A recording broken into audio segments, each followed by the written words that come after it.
साक्री तालुक्यातील मालनगाव धरण overflow 285 cusec पाण्याचा विसर्ग. साक्री तालुक्यातील मालनगाव धरण अखेर दीर्घ प्रतीक्षेनंतर ओव्हरफ्लो झाले असून धरणातून 285 क्युसेक पाण्याचा विसर्ग सुरू करण्यात आलाय. ही माहिती काँग्रेसचे तालुका अध्यक्ष भानुदास गांगुर्डे यांनी दिली. मालनगाव धरण तुडुंब भरल्यानं परिसरातील सुमारे 20 गावांचा पाणी टंचाईचा प्रश्न मोठ्या प्रमाणात सुटणार असून गुरेढोऱ्यांच्या पिण्याच्या पाण्याचीही सोय झालीये. तब्बल 1 महिना 25 दिवसांच्या प्रतीक्षेनंतर धरण पूर्ण क्षमतेनं भरलेय. साक्री तालुक्यात गेल्या काही दिवसांपासून मुसळधार पावसाची संततधार सुरू असल्यानं लाटीपाडा, मालनगाव आणि काबऱ्याखडक ही धरणेही ओव्हरफ्लो झाली आहेत. तसेच आज अक्कलपाडा धरणातूनही पाण्याचा विसर्ग करण्यात येणार असल्याची माहिती प्रशासनानं दिलीये.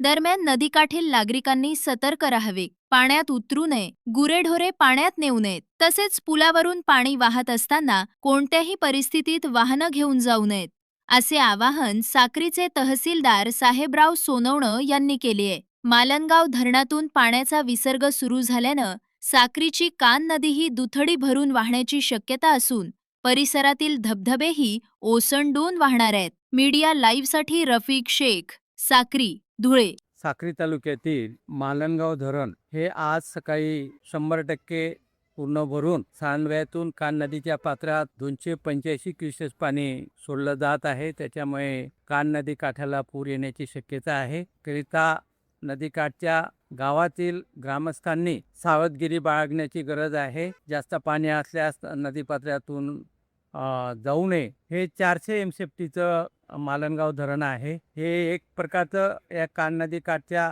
गावांचं मालनगाव, दैवेल, सातारपाडा, खराडबारी, बैडेपाडा, बोनगाव, किरवाडा, बोर्द, सुरपान, छडवेल, आष्टाने, साक्री शहर, भांडणे इथंपर्यंत पिण्याच्या पाण्यासाठी आणि शेतीसाठी उपयुक्त आहे.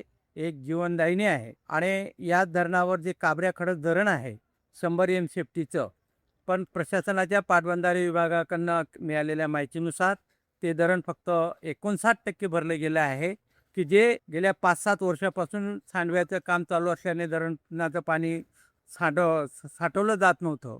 परंतु आमच्या शेतकऱ्यांची सगळ्यांची मागणी आहे की हे धरण पूर्ण 100% पूर्ण क्षमतेने भरलं जावं. आणि साक्री तालुक्यातच नव्हे तर महाराष्ट्रातलं एकमेव एक काबऱ्याखडक धरण आहे की धरण बांधलं गेलं आणि पाटचारीच नाही, असं हे महाराष्ट्राचं पहिलं उदाहरण आहे.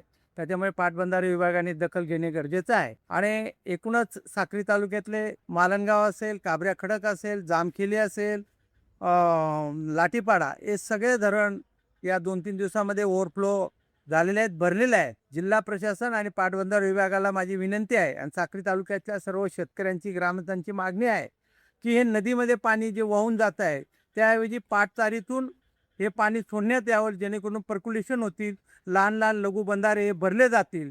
त्याच्यामुळे वाहून जाणारं पाणी पाटचारीतून सोडण्यासाठी उपाययोजना तात्काळ पाटबंधारे विभागाने करणे गरजेचं आहे. एवढं. धन्यवाद.